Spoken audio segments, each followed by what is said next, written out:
what is referred to as the ego, or the ego consciousness, or the small self, is simply a momentum that builds up within the subjective consciousness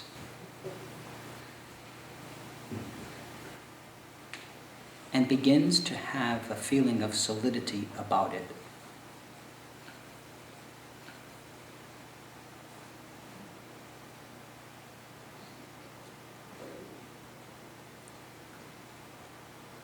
The dissolution of that stream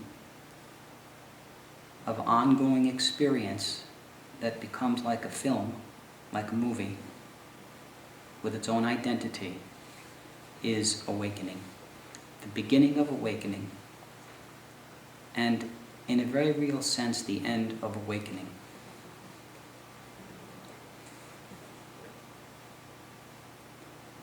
Therefore, the ego sense is not a thing. It's a constant process or happening as the result of perception. You may ask, what then is this feeling of I? What is this sense of individuality? It's just the mind labeling that feeling.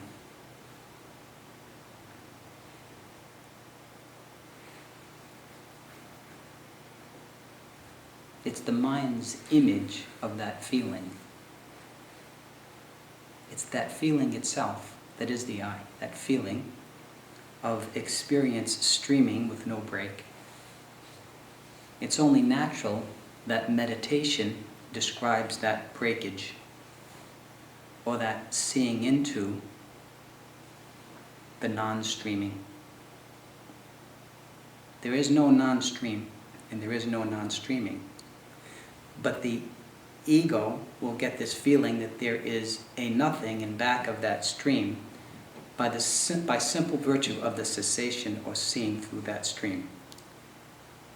And for a while it will get fooled into thinking that there's a bigger identity in back of it all, when in fact it's just nothingness.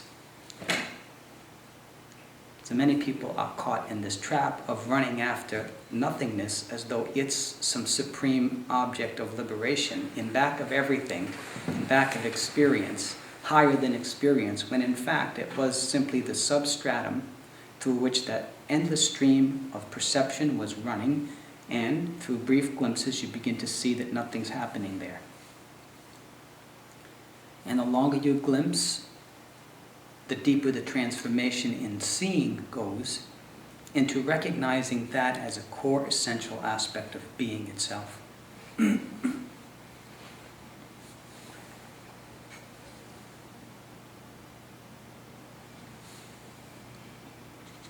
But there's no one who is enlightened, nor does any one ever get enlightened.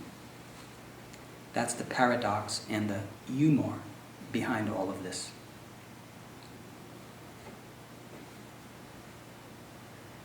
No matter how deeply you see and keep seeing into that nothingness, all you do is dissolve further and further. The sensation of dissolving becomes progressively deeper, and it really does feel as though it's deepening. And at some point there's a snapping away from the entire perceptual field.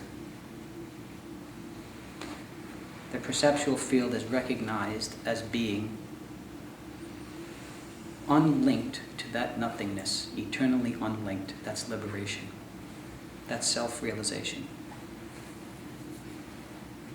So then you have as if two worlds going on, oddly enough, since we call it non-duality. You have a world of perception that's still going on, waking, dreaming, and sleep, still going on its own level, eternally. Never stops.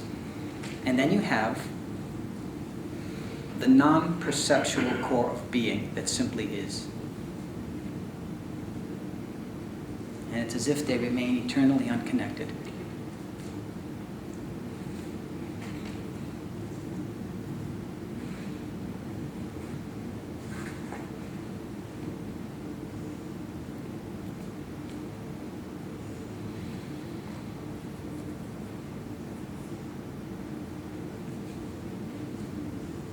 They both live side by side, friends and enemies. So if you're wondering where all these anti-worldly philosophies come from, these anti-relativity teachings, they derive from an attitude or prejudice created by the mind that interprets this separation to be something negative. That is, it begins to imagine or conjure the idea, the concept that this streaming phase of experience was always a barrier to enlightenment.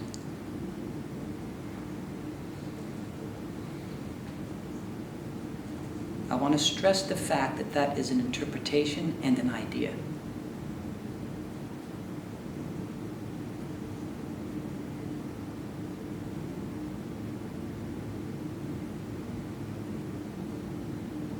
And it's one that reveals merely that certain assumptions were in place in the mind before awakening took place, that then stereotyped or interpreted awakening in this way. So this is why it's so important to have a positive metaphysics in place before you awaken. Because you might come out hating the world later. You may come out inherently prejudiced toward relativity and have not just a revulsion toward it, but you might actually have the ability to then set up some kind of religion or practice to influence others into thinking that way, based on what you have realized.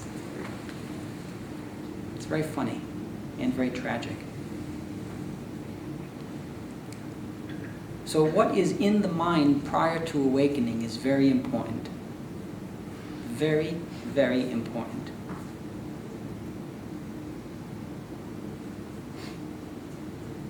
If you have concepts, unquestioned concepts and assumptions like women are inferior to men,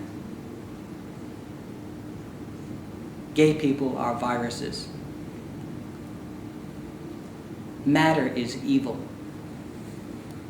the field of birth and death is sordid, then those assumptions don't get dissolved and liquidated upon enlightening yourself. They actually get carried forward, and now you've got a lot of power both in your mind and in your inner being to express these views that you may have had prior to your awakening.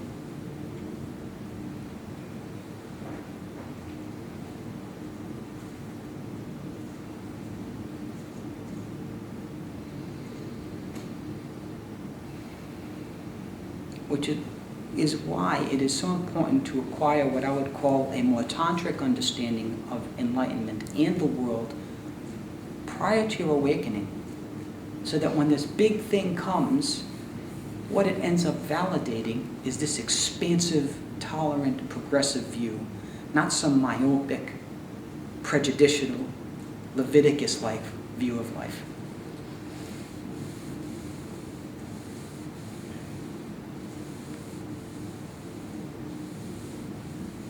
Enlightenment in and of itself is just a recognition of what's beyond the mind. It doesn't make you a better person. It doesn't educate you. It doesn't do anything. It doesn't teach you how to buy colors that match when you go to the store. It doesn't guarantee you'll use condoms when you have sex. It doesn't guarantee anything. It doesn't give any intelligence. Which is why one of my teachers in the past would often say, don't end up like a stupid saint. There are many of them in India. He'd say, get 3 or 4 PhDs. Be illumined even on a relative level. Not that you have to literally get 3 or 4 PhDs. There are many ways to self-educate, and not all of them are confined to the university lifestyle. But to develop your own form of brilliance is very important, if not the most essential thing about this whole process. Because in the end, after awakening has established itself, it's going to be the funnel of your own individuality that communicates the beauty of it.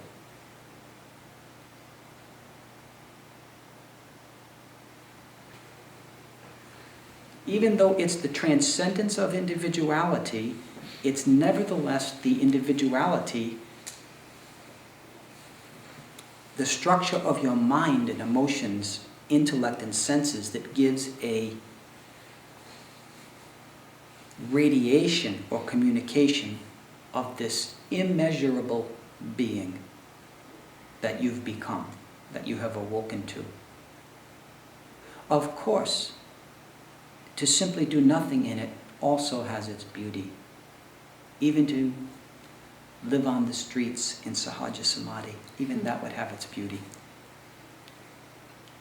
Its own unpolished, raw, primeval beauty. So there's nothing you can do to really amplify this other than follow your own instinct in regards to how you want to live, and living in such a way that really makes you happy. Really communicating the essence and the joy of living in your non-dual consciousness.